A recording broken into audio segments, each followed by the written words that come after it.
This is Chris with Dive Zone Scuba for another technical diving tips, techniques, and trips video.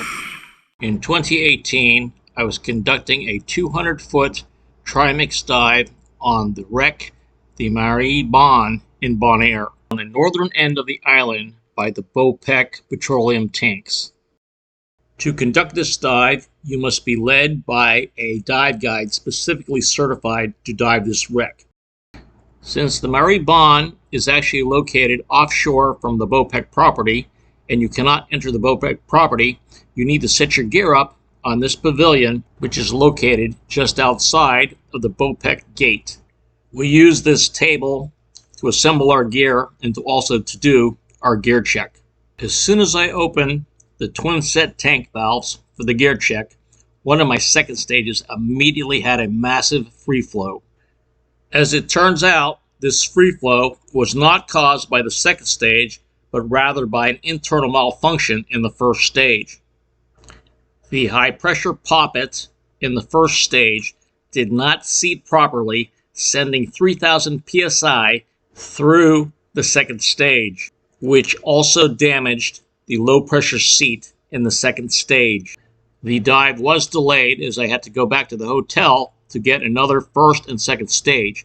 However, I was very fortunate that the incident had not occurred underwater, where I would have had to have performed an emergency procedure. Hello divers, thanks for joining me today. What we're going to talk about in this video is what I would have done back in 2018 if my second stage regulators had started free flowing like that.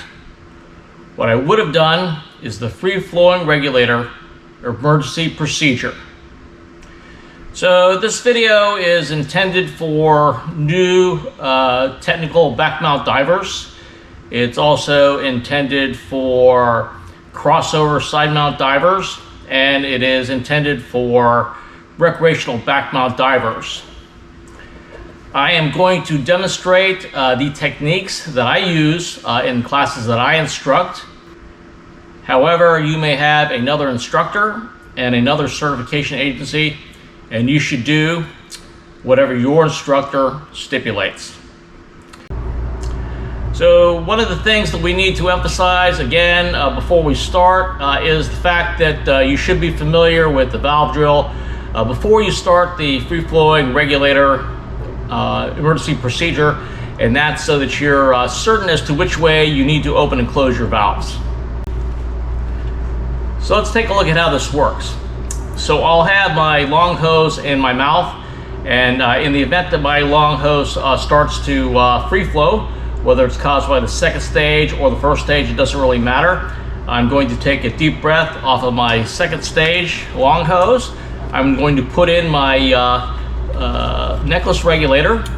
I'm going to clip off my long hose regulator, and then I'm going to close my right post valve.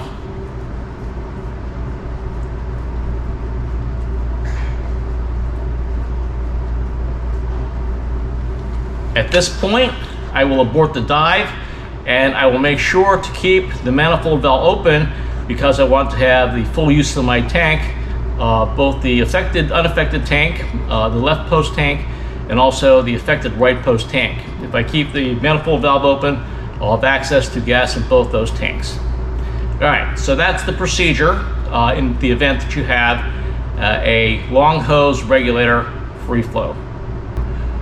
Okay, so now let's take a look at what we do if we have a necklace regulator free flow. Okay, so again, we'll be breathing off of the long hose, and in this case, if our necklace second stage starts to free flow, again, it doesn't matter whether it's the actual second stage or the actual first stage, we're going to simply go back and close our left post. Once the left post is closed, we will abort the dive, and we will continue to keep the manifold valve open because we want to have access to the gas in both tanks again. Okay, so that's it for the free-flowing regulator emergency procedures. This is Chris with Dive Zone Scuba. Thanks for watching, and please subscribe.